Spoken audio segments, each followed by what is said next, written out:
Cerita diawali dengan diperlihatkannya organisasi teroris yang bernama Humarize. Saat itu muncullah seorang pria bernama Flecto Turn yang merupakan pemimpin dari organisasi tersebut.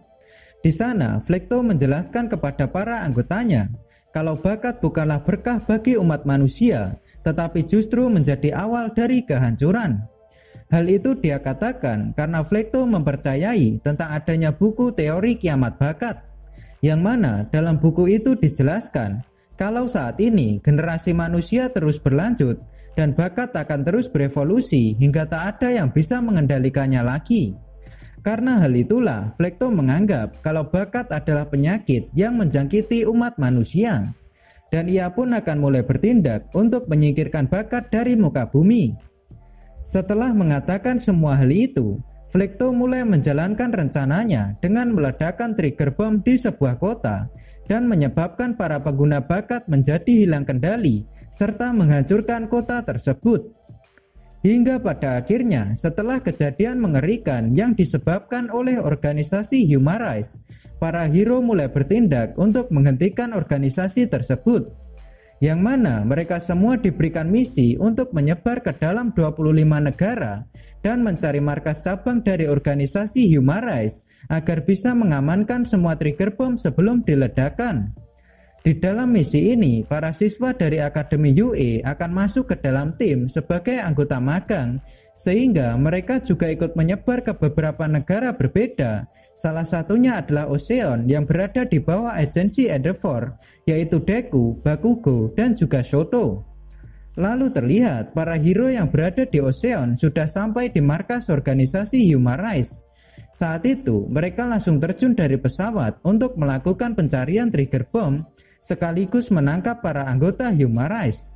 Tapi pada akhirnya para hero di Ocean maupun hero yang tersebar di seluruh dunia, mereka tetap tak bisa menemukan satupun trigger bom dalam markas Humarize. Setelah mengetahui akan hal itu, ketua dari markas pahlawan seluruh dunia meminta semua hero untuk mencari markas rahasia lainnya di negara tempat mereka ditugaskan. Sementara itu, di dalam sebuah hutan diperlihatkan seorang anggota Humarize bernama Alan Kay yang sebelumnya melarikan diri dari markas karena dia mengetahui kalau tindakan dari Humarize akan menghancurkan dunia.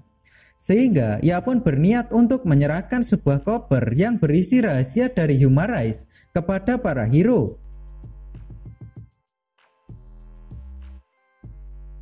Beralih di Ocean, di tempat tinggal seorang pria bernama Rodi yang bersiap bekerja untuk mengurus kedua adiknya yang bernama Roro dan juga Lala. Saat itu dia mendatangi seorang pria tua di sebuah bar untuk menanyakan pekerjaan yang diberikan untuknya. Di sana pria tua itu mengatakan pada Rodi untuk mengirimkan paket ke sebuah restoran Cina. Mendengar hal itu, Rodi pun langsung berangkat bekerja dengan menggunakan sepeda.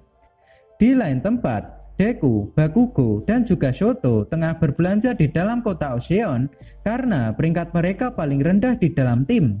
Tapi seketika muncul ledakan yang disebabkan oleh para perampok perhiasan. Saat itu Deku dan timnya mulai berpencar untuk mengejar para perampok tersebut. Hingga setelah beberapa saat, Rodi menerima koper yang berisi perhiasan dari pencuri yang sedang dikejar oleh Shoto. Di sisi lain, Deku yang melihat Rodi berlari sambil membawa koper, ia pun langsung mengejarnya.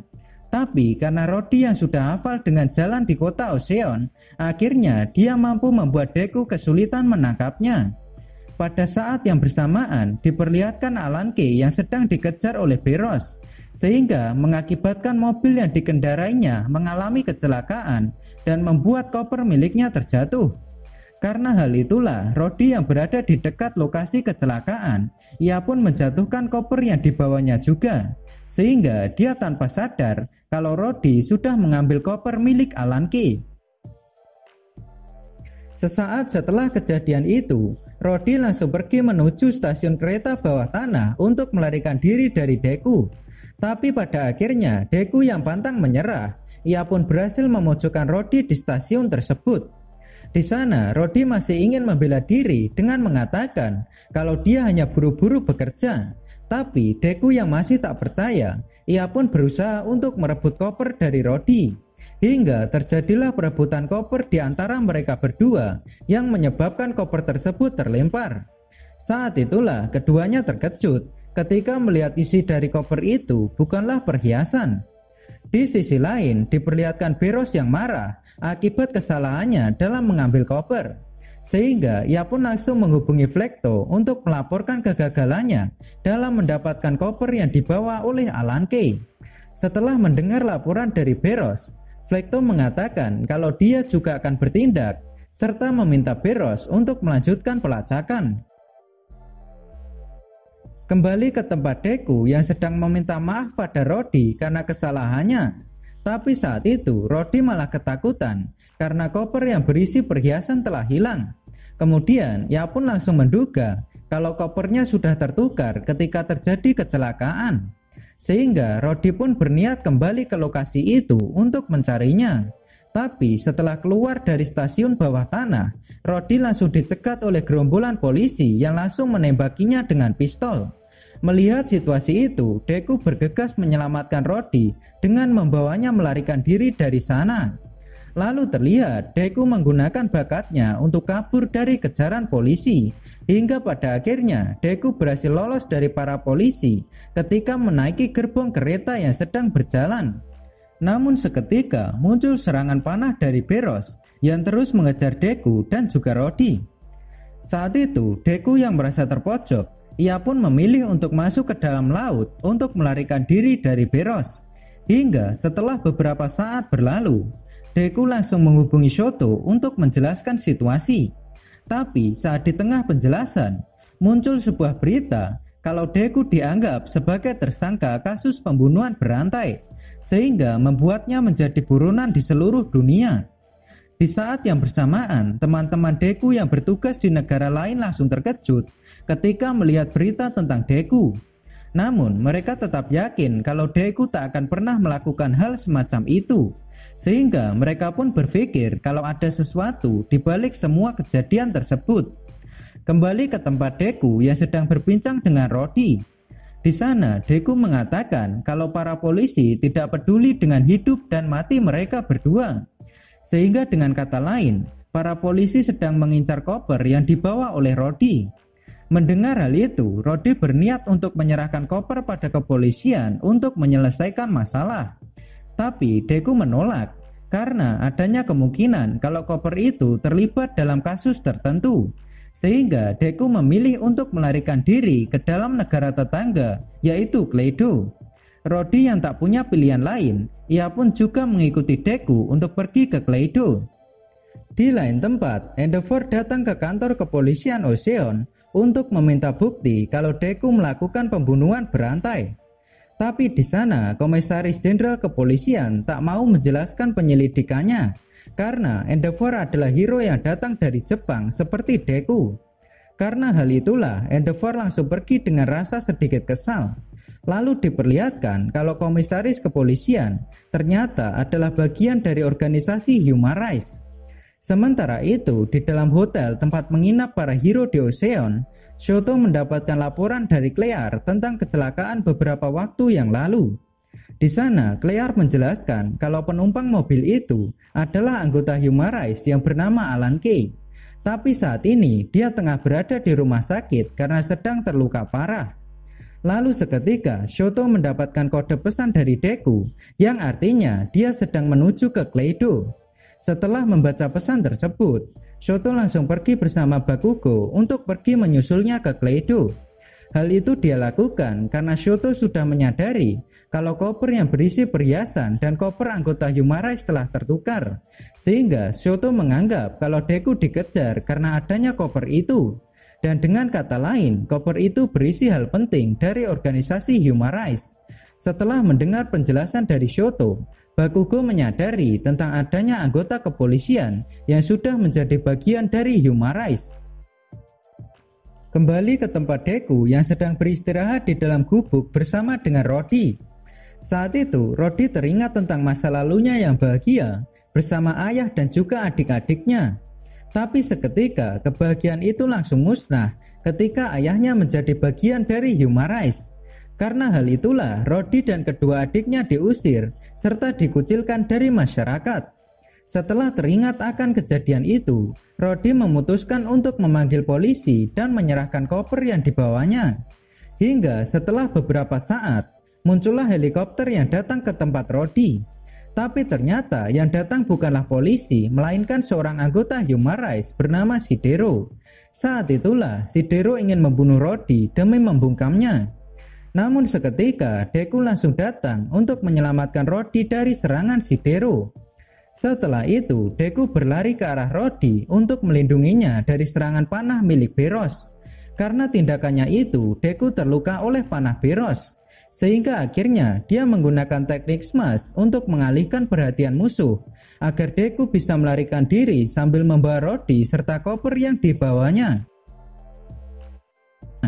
Setelah beberapa waktu berlalu, Deku dan Rodi bersembunyi di dalam gua. Di sana, Rodi terdiam dan bertanya, kenapa Deku menyelamatkannya, padahal Rodi sudah mengkhianati Deku. Mendengar hal itu, Deku mengatakan kalau dia tak bisa membiarkan orang yang sedang dalam masalah, karena dia ingin menjadi hero yang bisa menyelamatkan orang lain dengan senyuman, seperti yang dilakukan oleh gurunya, yaitu All Might. Mendengar hal itu, Rodi mulai berbicara tentang masa lalunya saat tak ada satupun hero yang datang membantu ketika dia dalam kesulitan.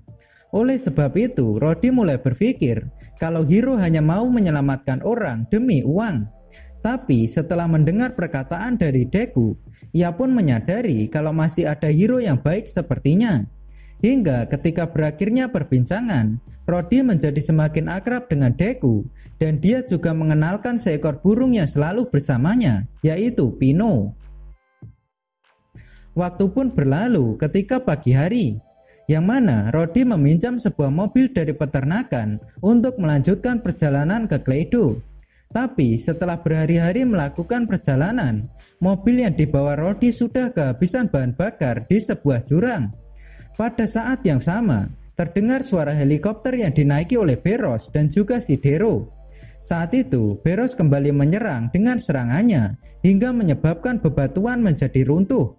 Melihat situasi itu, Deku langsung bergegas menghindari semua serangan sambil menyelamatkan Rodi dari reruntuhan.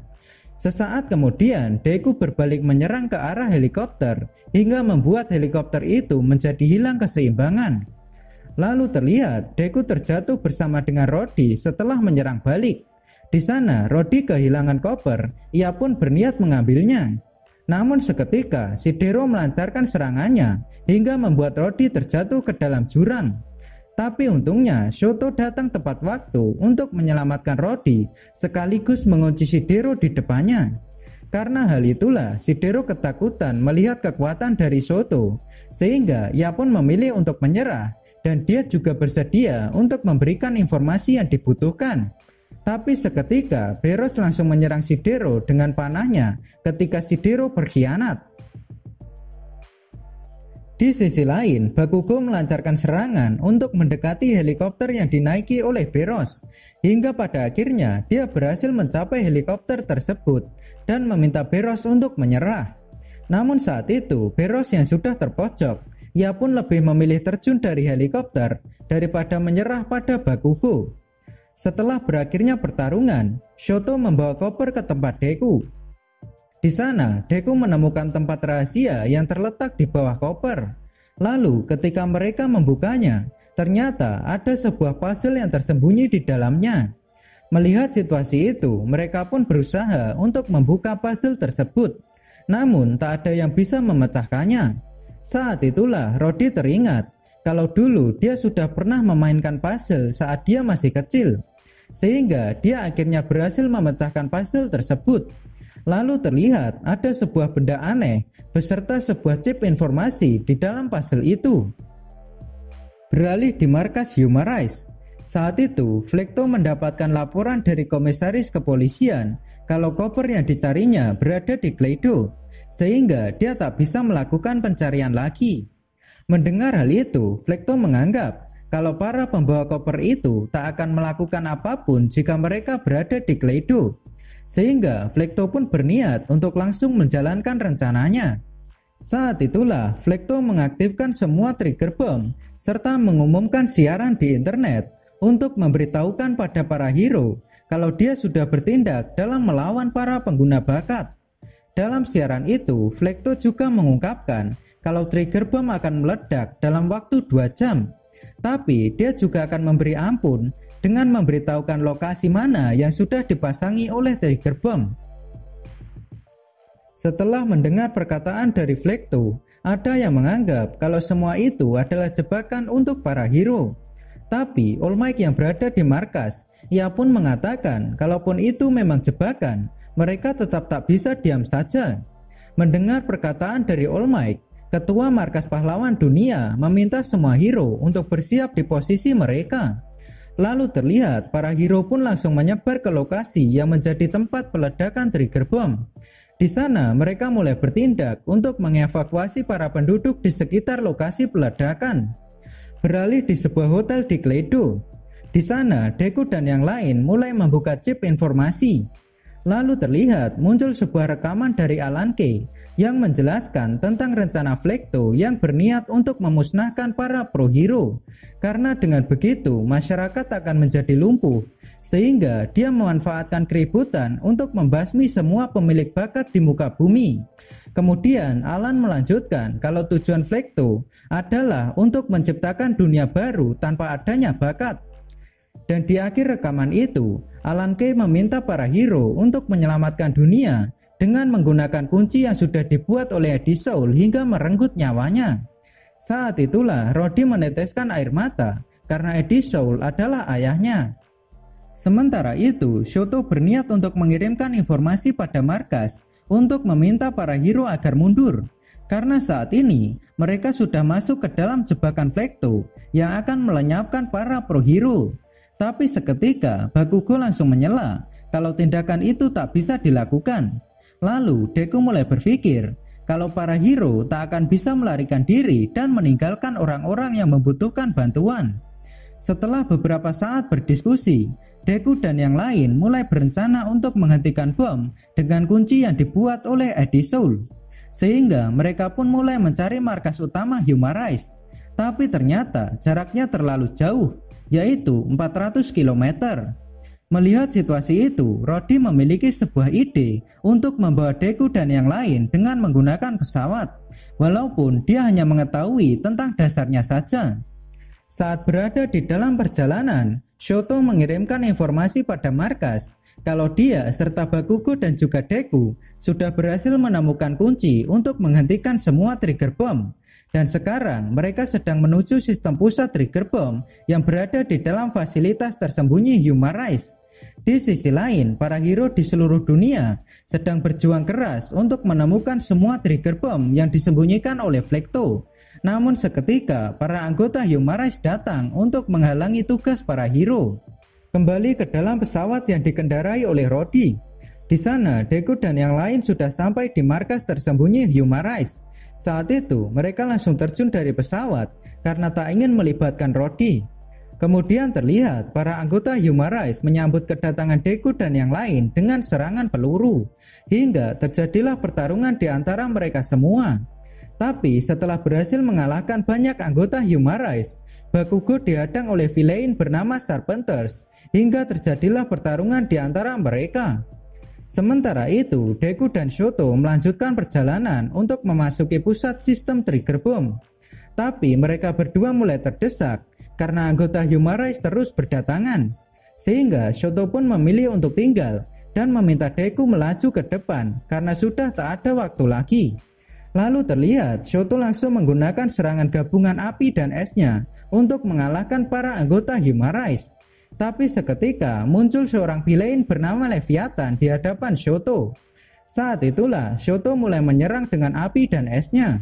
Tapi ternyata serangan Shoto tak berefek pada Leviathan. Hingga pada akhirnya Shoto terjebak dalam air yang berada di bawah tanah akibat kuncian dari Leviathan. Kembali ke pertarungan Bakugo yang juga terdesak ketika melawan Serpenters kembar. Namun di sana Bakugo berhasil menghancurkan bangunan untuk menimbun mereka berdua. Tapi tiba-tiba Serpenters kembar dapat lolos dari tumpukan batu setelah menyuntikkan cairan hijau ke lehernya dan membuat kekuatannya meningkat. Kembali ke tempat Deku yang berjuang keras melawan para anggota Human Rise yang terus berdatangan. Hingga setelah beberapa saat pertarungan, Deku berhasil mencapai ruangan terbawah tempat Flekto berada. Di sana, Flekto kembali mengatakan tentang penyakit yang disebut dengan bakat. Tapi Deku membantahnya karena dia menganggap kalau mereka semua adalah manusia. Sehingga dia bertekad untuk menghentikan trigger bomb sebelum meledak. Lalu terlihat Deku langsung menyerang Flekto dengan smash. Tapi ternyata Flekto mampu memantulkan semua serangan yang dia terima karena bakatnya akan selalu aktif ketika mendapat serangan. Melihat situasi itu, Deku bertanya pada Flekto, kenapa dia tidak mempercayai bakat padahal dia sendiri memilikinya. Di sana, Flekto menanggapi kalau dia tak pernah dipeluk oleh orang tuanya karena bakat yang dia miliki. Lalu, semua teman dan orang-orang yang dia sayangi juga telah meninggalkannya. Kemudian, dia melanjutkan kalau Flekto juga tidak bisa memilih kematian karena bakatnya mampu memantulkan semua serangan. Karena hal itulah, Flekto menganggap kalau bakat yang tak bisa dikendalikan hanya akan membawa kepedihan. Sesaat setelah itu, Deku kembali menyerang dengan kekuatannya. Namun, dia kembali gagal hingga membuatnya terluka parah karena serangan pantulan laser yang dilakukan oleh Flekto. Tapi walaupun begitu, Deku tetap tak akan menyerah untuk menghentikan trigger bomb. Saat itulah Rodi muncul dan berniat untuk menyerahkan kunci yang dibawa Deku kepada Flekto. Karena jika dia melakukannya, maka Human Rise akan menghentikan ledakan di Oseon. Deku yang melihatnya, dia pun berusaha untuk menghentikan tindakan Rodi. Namun sesaat sebelum Rodi menyerahkan kunci, Pino di dalam jaket Rodi menggelengkan kepalanya pada Deku. Saat itulah Deku teringat jika bakat milik Rodi adalah Pino. Sehingga dengan kata lain, tindakan Pino menunjukkan niat Rodi yang sebenarnya. Karena hal itulah, Deku langsung bangkit untuk menyerang Flekto agar Rodi bisa pergi ke sistem pusat trigger bomb. Lalu terlihat Deku kembali terpental oleh kekuatan Flekto, sementara Rodi terkena pantulan laser sehingga membuatnya terluka parah. Di sana, Rodi masih belum menyerah dan kembali bangkit untuk menuju sistem pusat trigger bomb. Lalu terlihat dia berjanji pada Deku kalau dia akan mematikan trigger bomb. Setelah mendengar perkataan dari Rodi, Deku pun berjuang keras untuk menahan Flekto agar tidak mengejar Rodi. Beralih di tempat Bakugo yang sedang bertarung dengan si kembar Serpenters. Saat itu, Bakugo berjuang keras untuk memojokkan musuhnya dengan melempar mereka ke arah reruntuhan hingga membuatnya tak bisa bergerak. Kemudian pada kesempatan itu, Bakugo melakukan serangan terakhirnya untuk meledakkan si kembar Serpenters.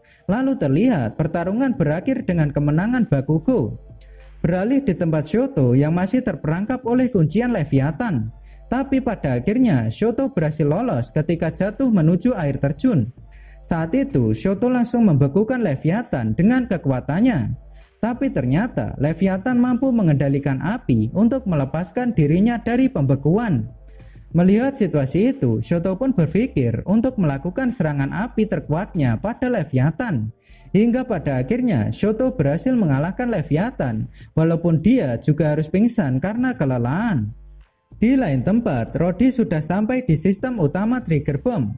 Tapi saat itu dia sudah tak mampu berjalan lagi karena terlalu banyak kehilangan darah.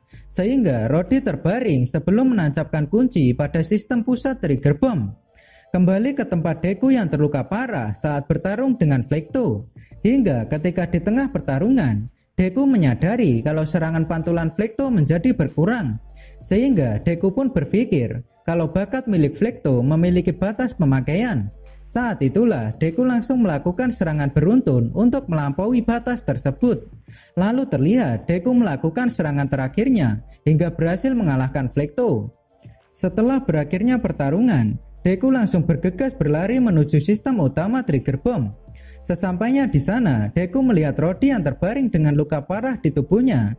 Tapi walaupun begitu, Pino berhasil menancapkan kunci untuk menghentikan trigger bomb sebelum meledak. Waktu pun berlalu, di mana kasus Human Rise telah ditutup tanpa ada satupun trigger bomb yang meledak. Dan hal itu terjadi karena perjuangan mereka yang tidak pernah menyerah sampai akhir. Hingga ketika hari keberangkatan tiba, Rodi menemui Deku di bandara untuk mengucapkan salam perpisahan. Lalu setelah beberapa saat perbincangan, mereka berdua mengucapkan selamat tinggal dan Deku berjanji untuk kembali mengunjungi Ocean.